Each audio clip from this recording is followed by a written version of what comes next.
Do you know how many people commit suicide each year due to depression? 700,000 every year, says the World Health Organization. About 280 million people in the world suffer from depression.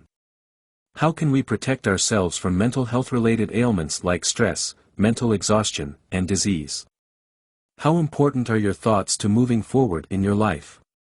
Listen to this video at the end to find out. What is mindset? Let me say mindset is a set of thoughts. What is important to note is that every thought has information attached to it, and this information triggers an emotion within us. This emotion can be positive or negative. For example, the thought of cancer gives us information. That information is that cancer will cause death. This information creates emotional fear within us. To give another example, the information attached to the idea of being a lower caste is that one cannot act like others. This information creates low self-esteem in him.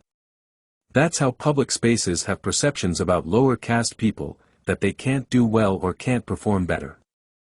The information given by some thoughts can make us happy. Such a collection of thoughts gives us various information. It gives a wide range of emotions. We call this collection of emotions a perception.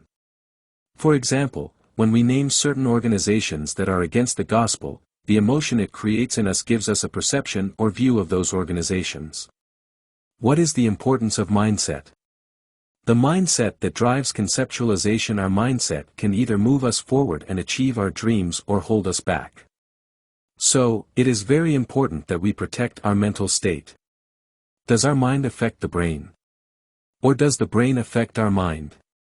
Many times, we think mental illnesses are because of problems in our brains. But the truth is thoughts in our minds affect our brains. So, we should know very clearly that our thoughts in our mind do affect our brain and our brain does not affect our mind. Let me say again, our thoughts affect our brain. Again I say our thoughts affect our brain. That is what makes us realize the importance of protecting our thoughts. We can increase our peace, our happiness, our vision, our fitness, our strength and so much more by protecting our mindset, I mean a collection of thoughts. What happens when you think about something? Every thought you have is transmitted as energy through your nervous system. Each thought contains a specific amount of energy and electrochemical and electromagnetic signals. They flow throughout your brain and body. For example, thinking about a loved one can cause positive structural changes in the caudate nucleus of our brain. The caudate nucleus in our brain controls our planning, learning, memory, effort, etc. That is why the scriptures tell us the importance of the transformation of our minds. Romans 12th chapter verse 2 says this. And be not conformed to this world, but be ye transformed by the renewing of your mind, that ye may prove what is that good, and acceptable, and perfect will of God. It is important to note that the scriptures say the mind and not the brain. As already mentioned, your mind affects your brain and body. There are different kinds of mindsets, which we will cover in the following video.